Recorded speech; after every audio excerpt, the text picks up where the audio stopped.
The complaint, filed by the attorneys general of nearly a third of the states and representing tens of millions of Americans, immediately became the heavyweight among a rapid outpouring of opposition to the Trump's emergency declaration.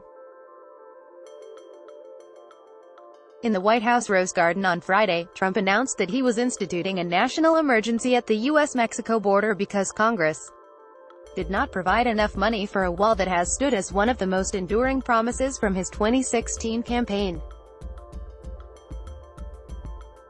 Donald Trump in the Rose Garden at the White House declaring the national emergency.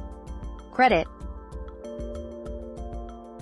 AP's Justice Department declined to comment on the lawsuit on Monday night, U.S. time. Several non-profit organizations already have gone to court or announced plans to sue. And protesters took to the streets in several cities in the U.S. and around the world on Monday. Across from the White House, demonstrators held neon-colored letters spelling, "Power grab, you wouldn't expect to celebrate President's Day this way, but we do what you got to do," California's Democratic Attorney General Xavier Becerra, leader of the state's coalition, said. "In this case, we are having to commemorate by protesting, whether marching in the street or marching into court, through the declared emergency." White House officials plan to use $8 billion, $11.2 billion, to build sections of a barrier that Trump says will obstruct or deter migrants from crossing into the country. That sum is about $6.6 billion more than Congress allotted for the purpose in its latest spending plan. To fill in the gap, the White House intends, among other things, to divert $3.6 billion from military construction accounts and $2.5 billion from Department of Defense efforts to fight illicit drugs. Loading in the 56-page complaint, Becerra and his counterparts argue that diverting money that Congress has designated for other purposes violates the separation of powers defined in the Constitution. The complaint says that once Congress passes laws and a president signs them, the Constitution requires that the president take care that the laws be faithfully executed. Another clause of the Constitution, the lawsuit notes, prevents money from being paid from the U.S. Treasury unless Congress has appropriated it. The lawsuit also says that the federal government's own that approve there is no national emergency at the southern border that warrants construction of a wall.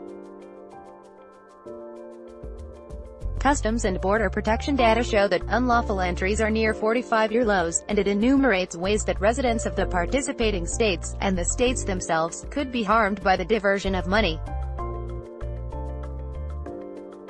They include loss of funding to military bases, weakened drug-fighting efforts and damage to states' economies. Loading. In addition to California, the states participating in the suit are Colorado, Connecticut, Delaware, Hawaii, Illinois, Maine, Maryland, Michigan, Minnesota, Nevada, New Jersey, New Mexico, New York, Oregon and Virginia. With the exception of Maryland Governor Larry Hogan, a Republican, the governors of the states are Democrats. The suit names as defendants the President, the Departments of Defense, Treasury, Interior and Homeland Security, and senior officials of those departments. Judges at the San Francisco-based Northern District, for example, have ruled against efforts by the Commerce Department to add a citizenship question to the 2020 census, numerous rollbacks of environmental regulations, efforts to curtail asylum for migrants and the Department of Homeland Security's revocation of special temporary protected status for hundreds of thousands of immigrants legally living in the U.S. Cases appealed from that court go to the U.S. Court of Appeals for the Ninth Circuit, which has been challenging for Trump, who has derided it as a complete and total disaster, and a thorn in our side. Since the declaration, some Republican members of Congress have contended it is legitimate and others portrayed it as a power grab that could create a dangerous precedent in the event of a future Democratic president. Congressional Democrats plan to vote in coming weeks on a joint resolution that would repeal the national emergency, and they predict that some Republicans will support it.